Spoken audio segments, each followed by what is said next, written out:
Hello there, how's it going? This is Ken Poirier, and I'm doing a update for the Blueprint Tour since we're having a rainy day at the campsite here.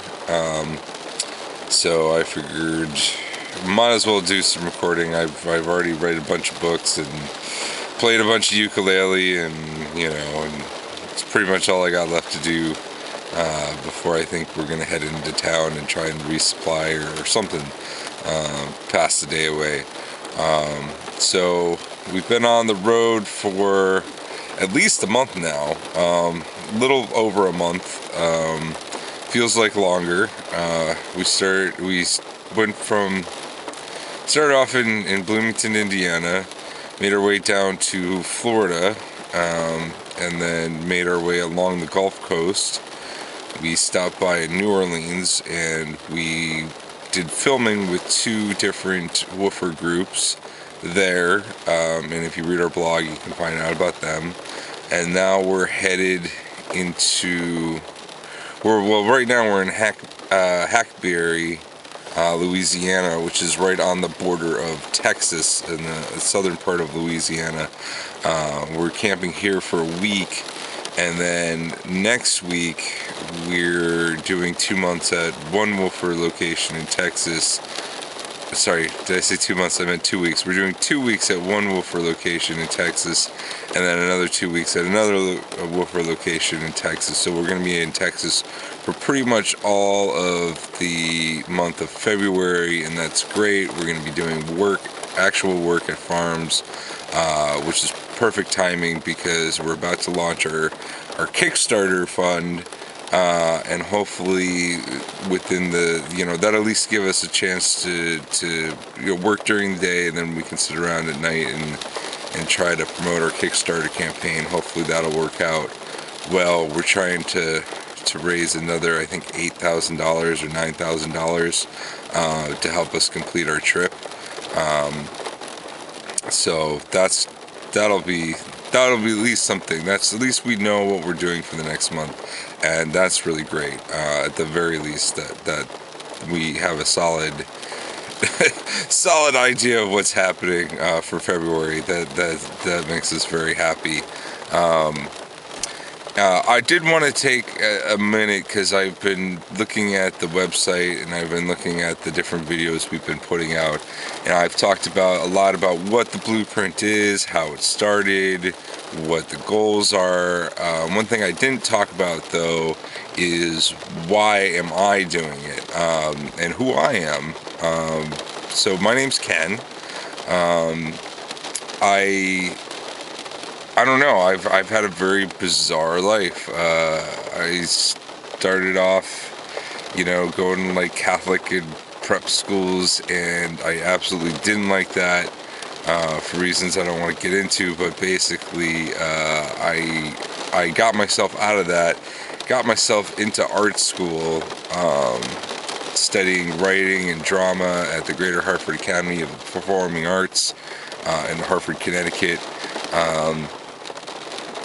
And then from there, I thought when I graduated high school, I wanted to be a filmmaker, and I moved to the West Coast to San Francisco, went to film school, and tried to make some movies. And this was back in like the late 90s, and I was shooting on 16 millimeter, and it was terribly expensive, and it just was absolutely the wrong time to decide to become a filmmaker, just because of the state of technology and the business industry and all that.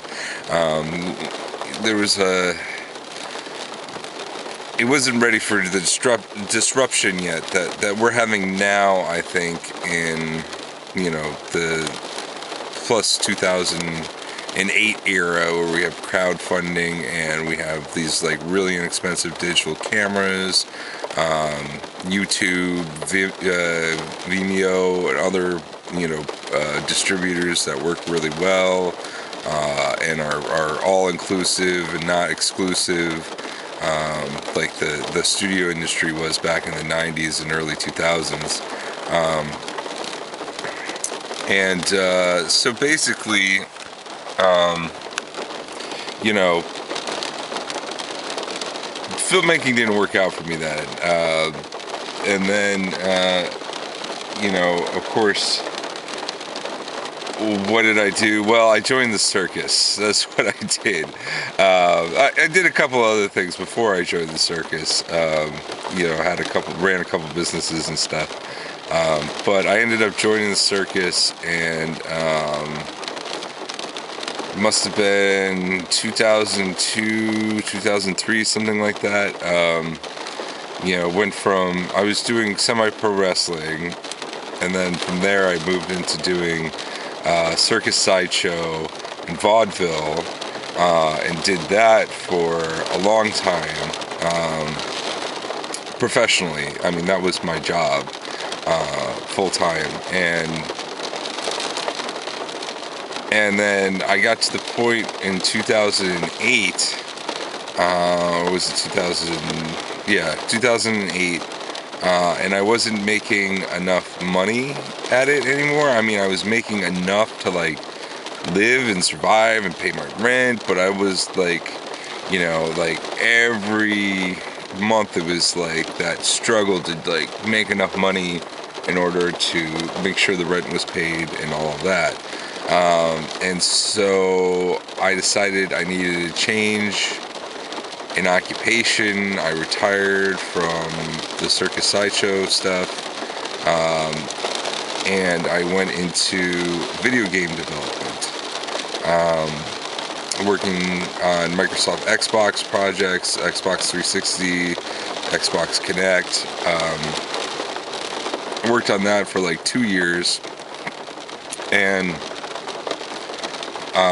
you know, I was told that I needed to get a college degree if I wanted to get promoted. After working for 2 years, I was like, hey, I need more money, I need a promotion. That's why the whole reason why I got out of the circus stuff and came into here is to make more money, not the same amount. I mean, at least it was like very regular checks, but I was working much more, you know, for the same amount of money.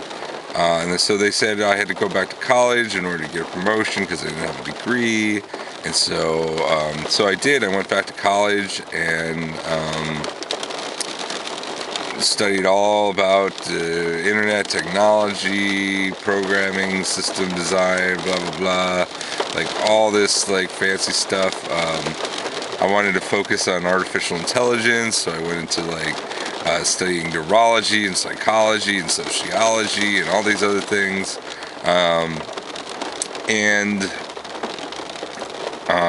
you know, I kept coming back to the idea of, you know, like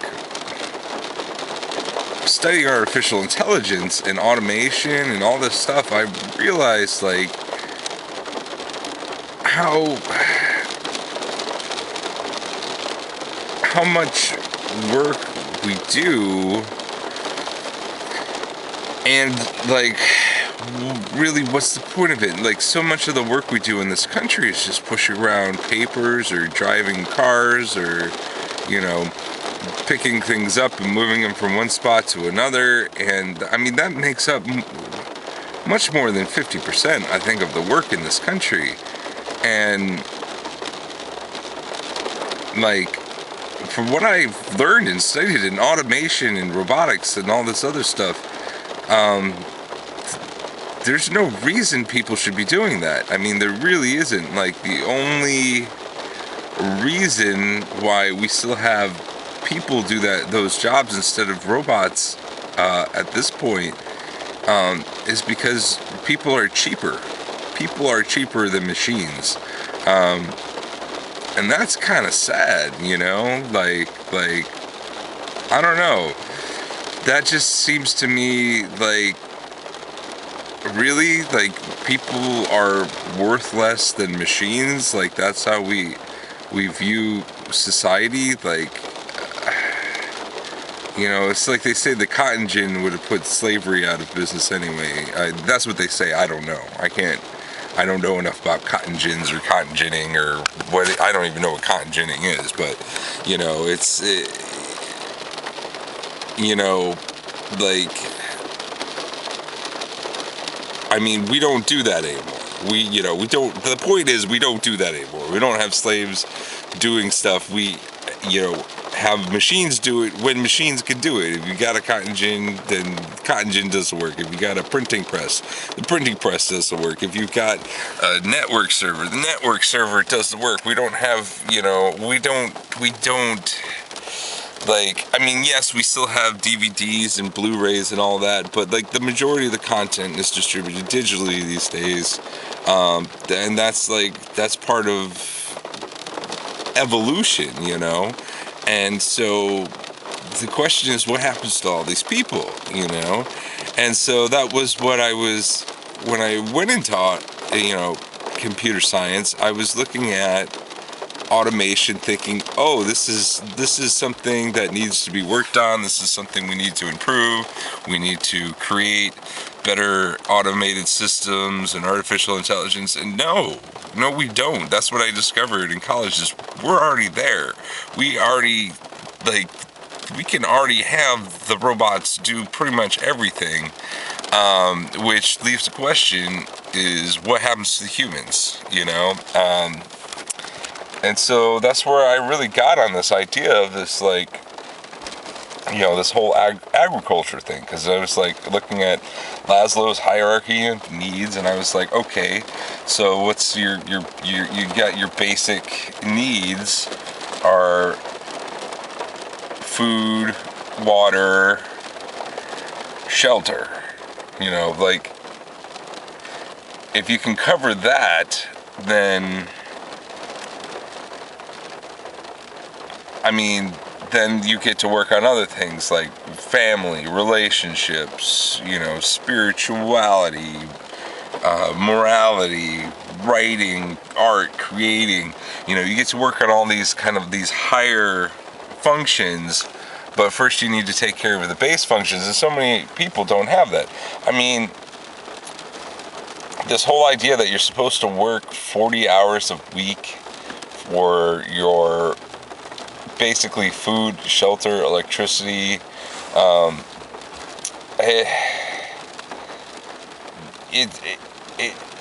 it seems ridiculous. What's the point of a society, if we can't better ourselves? If no matter how far ahead you get in life, if you still need to work 40 hours a week every week for somebody else, for the man, for the bank, for, whatever, and you're not just doing what you want to do to make your neighborhood better, or make your life better, or make your friends and family's lives better, or whatever it is that you want to do.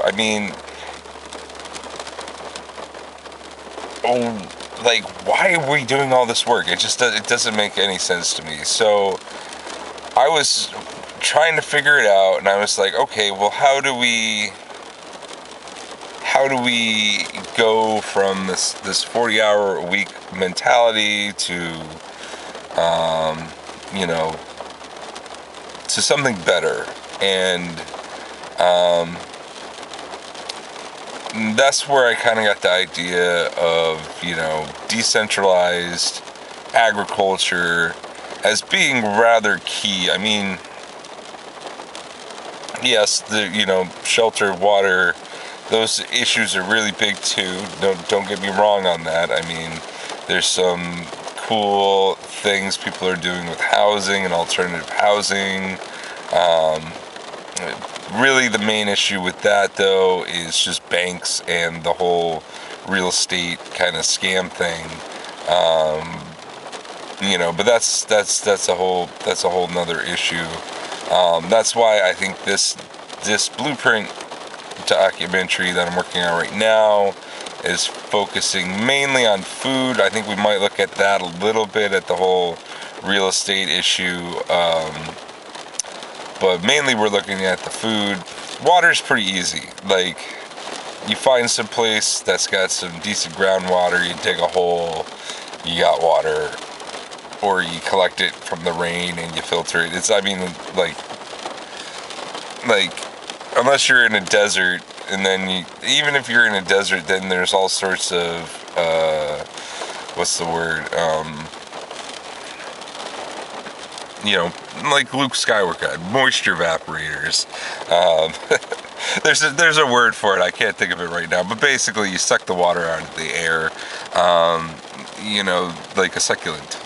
Um, but yeah, there's always ways to get water if you're, you know, thinking water consciously. Of course, places like Flint right now that are having their issues with pollution, that's another question.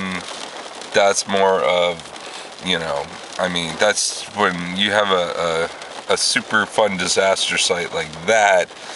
Really, what you need to do is you need to move, unfortunately, for those people in Flint, because it's going to be decades before they clean that water up and get it fixed, with like spending millions and millions of government money to clean that water up.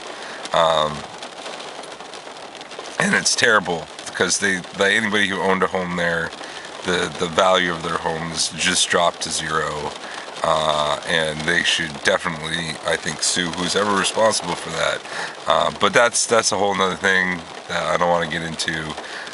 But basically, you know, what the blueprint means to me is it's just that it's a blueprint. It's a way to get off of the system, to get out of the system.